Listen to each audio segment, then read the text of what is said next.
most players attack without a plan. That's why they fail. But there are four deadly attacking concepts that strong players use in every single game. Learn them now and you will start crushing defenses like never before. So the game that are we going to take a look into was played with the Scandinavian defense e4, d5, and then white took on d5, queen takes d5, knight to c3 to hit the queen goes to a5, so after d4 the queen is spinning the knight, and down knight to f6, knight to f3, normal developing moves, and now black goes for bishop to g4 to pin the knight to this queen. So what are we going to do? White immediately questions the bishop with pawn to h3, immediately attacking the bishop. What are you going to do here, bishop? So it's not moving. I won't move it. I'll play queen to h5 and instead put this pin into your rook. And if you're a good follower, we discussed this variation before. And here we can take the bishop on g4, thanks after queen to h1, we get knight to e2, and after knight g4, the queen is simply trapped, and white instantly wins the game. So let's go back again and see after h3, queen to h5, white did not notice this, and he thought that, okay, I might as well break the spin, and he played bishop to e2, as most players will do in this position. So here, knight to c6 was played from the black side, and now short castles, so now the bishop is getting attacked by this pawn. And what are you going to do? Are you gonna drop the bishop back? Are you going to take it and exchange it and give me a tempo on your queen? Or what exactly are you doing, black? Black said, all right, I will sacrifice my bishop. And both players are really aggressive players. This is why that's the reason we are taking a look into this game specifically. So white gladly accepts the bishop, and now queen takes h3. And now most players, what will they do as white? Feel free to pause the video as well if you want to take a look into this one and tell me what the best move is. Now most of the white players here will drop their knight to h2, thinking that alright, if this knight is trying to come to g4 and try to attack me, I might as well drop my knight back to h2, this way I prevent the knight from coming to g4. And yeah, you are correctly defending right now, but you are solving the problem with just a non-permanent solution. Yeah, this knight is defending against knight g4, but what if black goes for e6 and bishop to d6? Now it's trouble. Black also could go for some h5 and followed up with knight to g4. Now you are in trouble again. So what's really going on here for black? So let's drop back and remember this.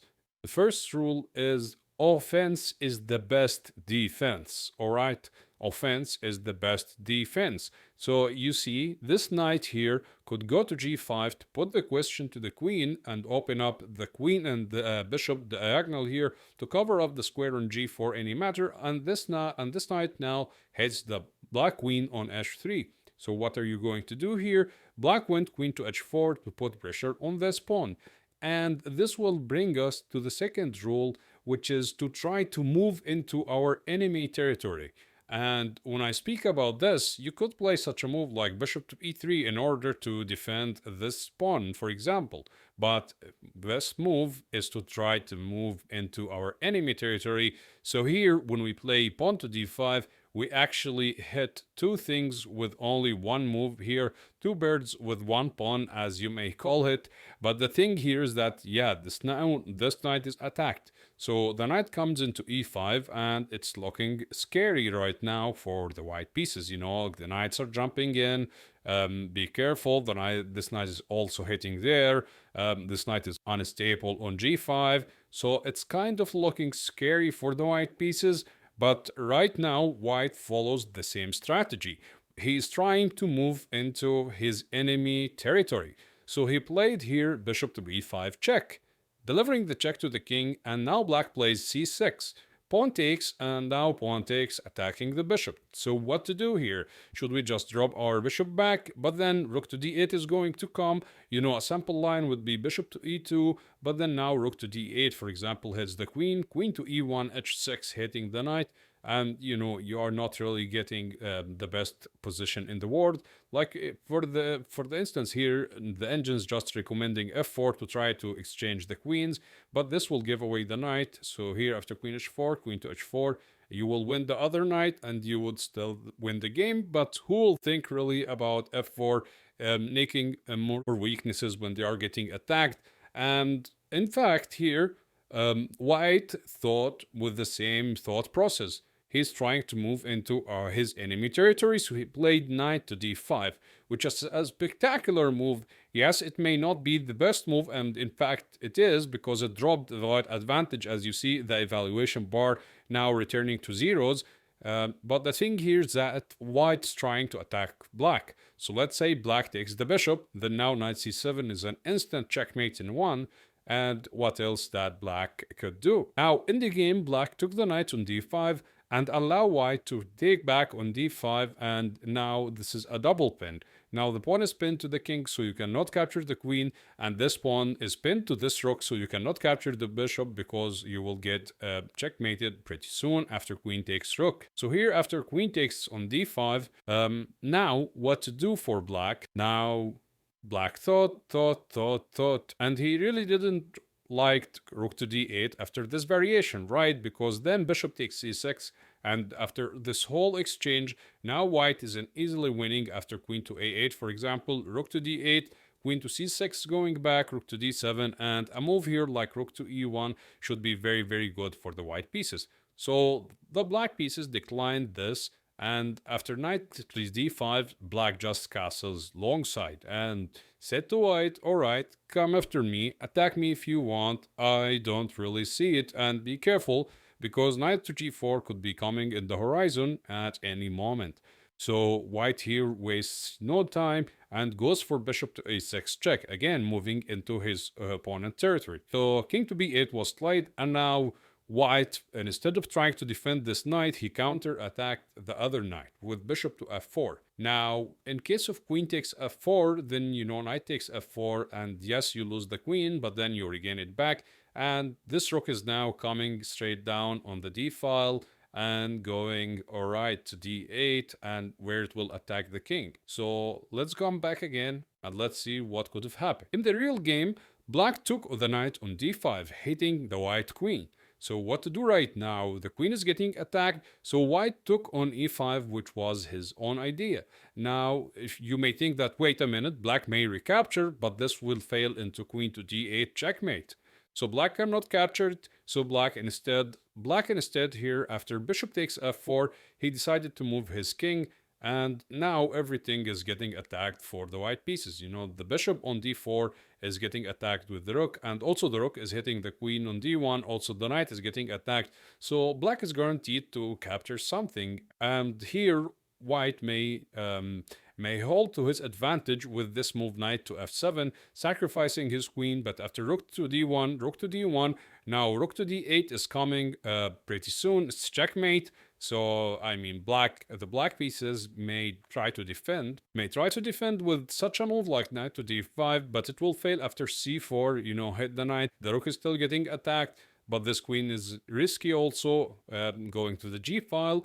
So let's see what happened actually in the game, is that here, white, instead of going for knight to f7, played a really, really interesting and spectacular move at the same time, which is pawn to c4 to hit the rook. Now, you see the evaluation bar immediately shifted as -1 for the black pieces. So what to do now? Of course, black took the knight first, saying check. So bishop drops back to g3 to block the check, and now rook takes d1, and rook takes d1. And now it's a checkmate threat. What are you going to do about it, black? Now, the engine here gives a really defensive line that no human would play, which is to play knight to d7, and after rook takes d7, pawn to e5 to blockade this bishop, so rook to d8 again, as queen takes d8 is there, and at the same time, like here, white doesn't really have the straight checkmate, like let's say rook to d1, but then now the bishop moves to c5 to pin the pawn, queen takes g3 is incoming, the d8 square is covered with the queen and the rook, so you don't really have anything to do about it as white. So yeah, which is really no human would play knight to d7, such an amazing defense come up with the engine line. So here, black played the human move, which is knight to d5, trying to block the file. So c takes d5, and you know white's trying to capture on c6, so he opens his file so he can come with his rook into d8 and give the checkmate. So here black tried to insist on closing down the position with pawn to c5. And now what white did was fantastic. He played pawn to b4. Now he's trying to think and trying to make black takes this one so he can go rook to c1 and rook to ca. And this actually comes up with our third rule. And the third rule is, do you see a checkmate pattern? And yeah, here you can see if the rook came into c8, it's a checkmate, right? So if you can open up the c file or any of the files that your rook can access to, that would be a checkmate. So here black tried to, keep the position closed by playing pawn to c4. And now what's white really doing? White played rook to d4. Again, trying to go for rook c4 and rook to c8. But now black comes with this amazing move, pawn to e5. Now the bishop is pinned, and now the pawn attacks the rook, and it's defended with the queen as well. So right now white thought, amazing, I would take here on e6, and now I will open up my rook. But the queen defends actually d8, so be careful.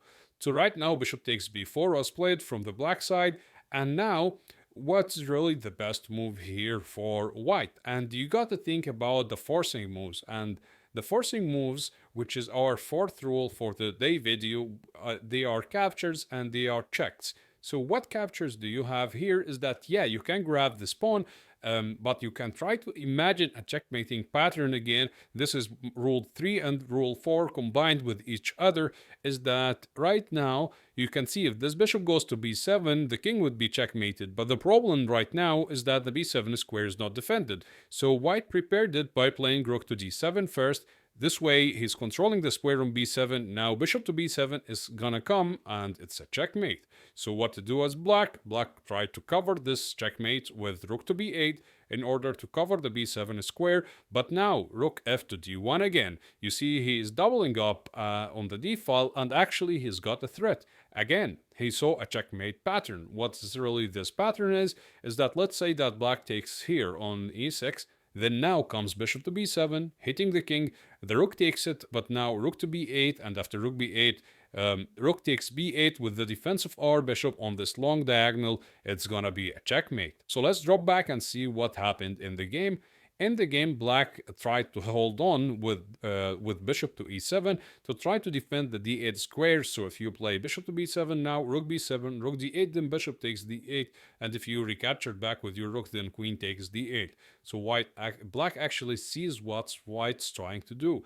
And white so far is playing such a beautiful game with all these rules that applied. So now white just took on f7. Now he is making a new threat of checkmating potential. Why is that? Because right now you see this bishop is from the long diagonal far away is hitting the rook.